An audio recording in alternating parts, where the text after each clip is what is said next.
Bienvenue sur Investir ou Subir. Aujourd'hui, on va voir ensemble comment analyser une action avant d'investir avec un exemple concret que j'ai pris. Ça va être LVMH qui est pas le plus simple, mais ça va être très intéressant. Donc, on va découvrir ensemble une méthode simple en 3 étapes. Comment comprendre une entreprise, bien lire ses chiffres et surtout savoir si le prix payé en bourse est intéressant, si c'est bien valorisé, sous-valorisé ou surcoté. Et c'est parti avec l'étape 1. Donc la première étape, ça va être de comprendre le business. Donc d'abord, ça paraît simple comme ça, mais en fait, c'est pas si simple que ça. Par exemple, quand on regarde LVMH, si je vous demande que fait LVMH, vous allez me dire du luxe, ok? Mais qu'est-ce que ça veut dire?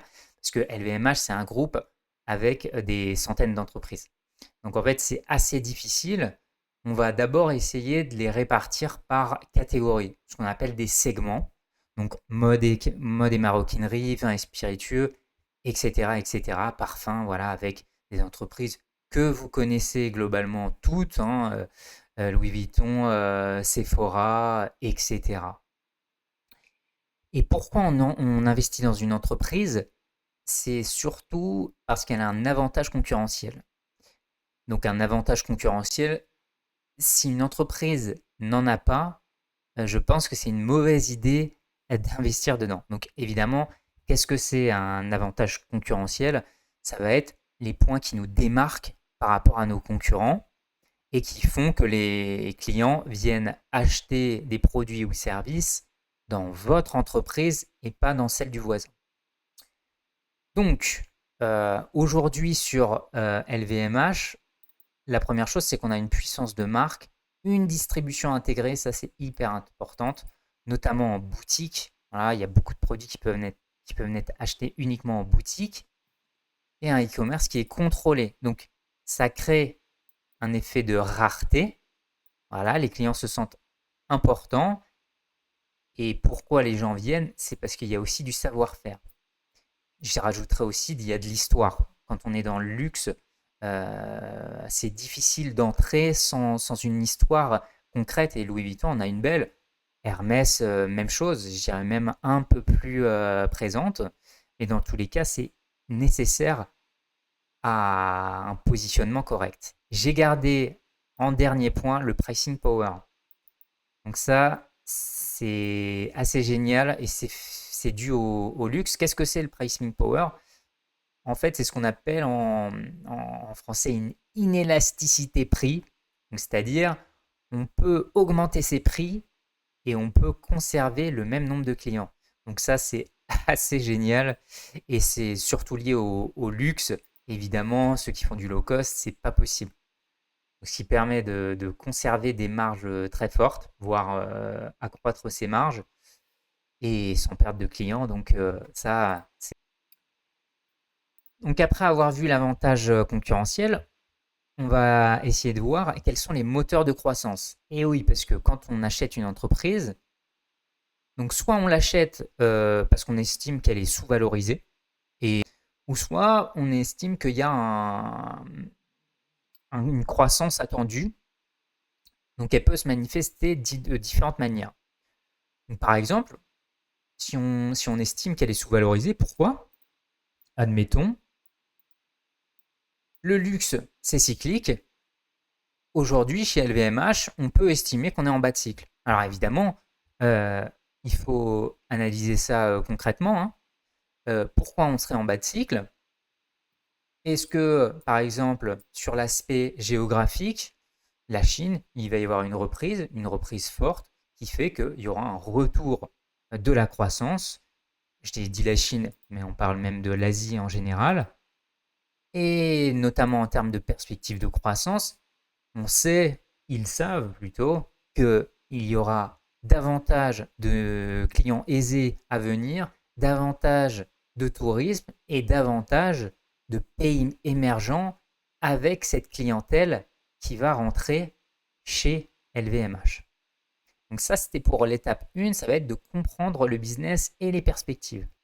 Allez, on passe directement à l'étape 2 et on va parler de croissance. Donc la croissance, c'est la vitesse à laquelle le chiffre d'affaires augmente.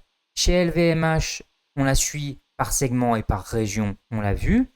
Par exemple, si la croissance ralentit en Asie ou aux États-Unis, évidemment, ça impactera fortement les résultats et le prix de l'action. Ensuite, il y a quand même la rentabilité, évidemment, hein. On parle souvent de marge opérationnelle. Donc, pour la marge opérationnelle, en fait, c'est le bénéfice que garde l'entreprise sur chaque euro de vente après avoir payé ses coûts de production et ses frais. Donc, c'est vraiment le net. Dans la mode et maroquinerie, par exemple, LVMH, ça affiche des marges très élevées. Après, quand on parle d'effet mix, ça vous l'entendrez sûrement. Ça veut dire, est-ce que la hausse du chiffre vient plutôt des volumes vendus ou de la hausse des prix? Donc ça, c'est quand même intéressant à voir s'il y a une croissance du nombre de clients ou simplement du chiffre d'affaires. Évidemment, il faut parler quand même de la solidité financière. Donc ça va être, on va regarder le cash flow. Donc le cash flow, c'est l'argent réellement généré par les activités une fois que tout est payé. LVMH est solide, elle génère du cash, elle distribue même un dividende et a même la capacité de racheter ses propres actions. Donc un dividende, j'ai fait une vidéo là-dessus, j'espère que vous savez ce que c'est. C'est quand une entreprise réalise des bénéfices, elle distribue une partie de ses bénéfices à ses actionnaires. Donc il y a deux types d'entreprises, hein. Il y a celles qui ne distribuent pas de dividendes parce qu'elles veulent absolument réinvestir leurs bénéfices dans l'entreprise pour développer l'entreprise. Donc elle a besoin de gros capex en fait. C'est ce qu'on appelle du capex. Néanmoins, il y a aussi des entreprises qui sont satisfaits de leur marge, qui n'ont pas forcément énormément d'investissements à prévoir et donc elles préfèrent redistribuer une partie de leur action aux actionnaires. Et évidemment, quand il y a aussi des rachats d'actions, ça c'est hyper positif. Ça veut dire que l'entreprise pense que c'est une bonne idée de racheter ses propres actions. Donc elle l'investit sur elle-même. Donc c'est qu'elle croit en elle-même. Donc ça c'est quand même hyper positif. LVMH le fait régulièrement.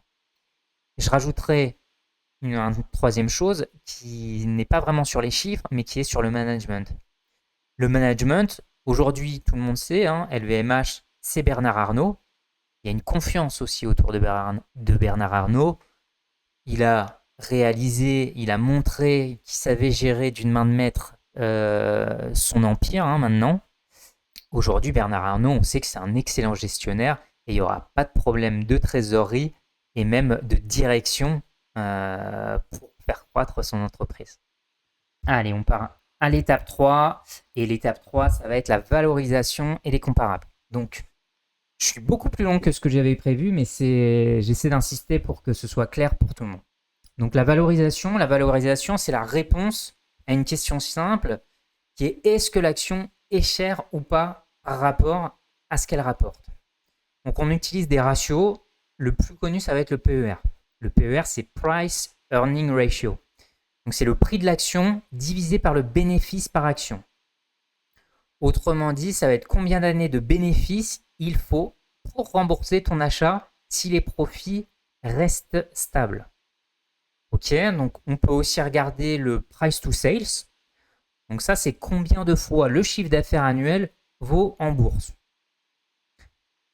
Il y en a d'autres, hein. Il y a l'EV et l'EBIT. Donc ça, c'est un ratio qui compare la valeur de l'entreprise à ses bénéfices opérationnels. Ok, donc ces indices, en fait, on va pouvoir aussi les comparer avec des sociétés similaires comme Hermès, Kering et Richemont, et on va voir pourquoi ils sont différents chez chacun. Donc ça c'est important de regarder ces indices. La deuxième chose, ça va être les scénarios. Est-ce qu'on est sur une base optimiste, prudente, croissance Chine et tourisme? L'évolution des marges, est-ce que ça va évoluer positivement, négativement?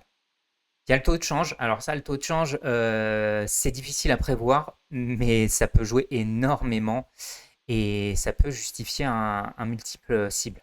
Et maintenant, on va se focaliser sur est-ce que c'est un bon point d'entrée ou non. Donc moi, je vous conseille déjà d'éviter le FOMO. Le FOMO, c'est quoi? C'est tout le monde en parle, c'est le moment d'acheter, c'est le moment d'acheter. Bon, souvent, c'est déjà un peu tard.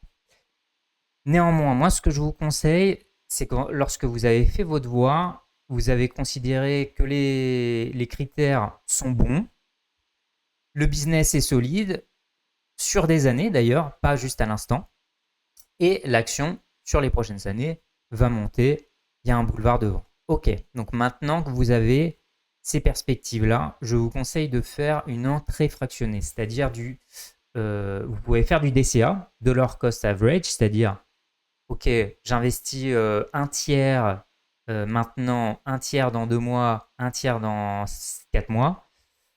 Si l'action a baissé, par exemple, je renforce, ou si elle a monté, je n'y touche pas, peut-être.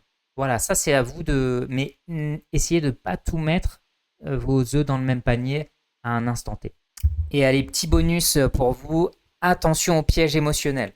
Donc le premier, c'est de croire qu'une action qui monte va continuer indéfiniment de monter. Et je rajouterais, pareil, hein, si une action a fortement baissé, ça ne veut pas dire qu'elle est sous-cotée. Hein, c'est aussi justifié parfois, très souvent d'ailleurs. Hein.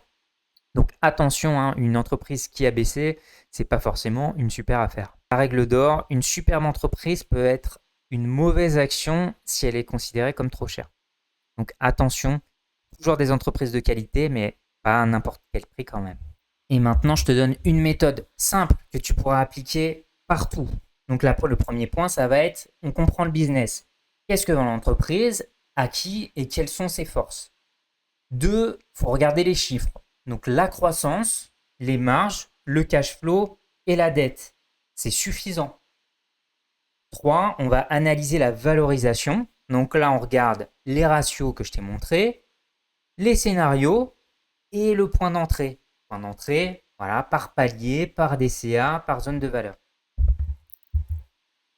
Alors évidemment, les clés que je t'ai données, ça ne s'applique pas uniquement à LVMH, mais tu pourras analyser n'importe quelle action avec ces outils. Moi, ce que je te conseille également, ça va être de regarder les rapports annuels. Donc les rapports annuels, voire trimestriels, c'est public. Hein. Y a des communiqués qui sont réguliers et après, tu peux aussi t'informer sur différents sites. Bon, je te remercie d'avoir regardé la vidéo. Si ça t'a plu, n'hésite pas à me soutenir et à laisser ton meilleur like. Abonne-toi pour ne rien rater. Il y a plein de vidéos sur ces sujets, mais il y a encore aussi plein de vidéos avec des idées d'action que je fais tous les vendredis. Donc si ça te plaît, n'hésite pas à cliquer sur le petit bouton s'abonner, activer la cloche. Et si tu as des questions, n'hésite pas à les poser en commentaire. J'y répondrai volontiers. Je te souhaite une bonne soirée. Allez, ciao, ciao.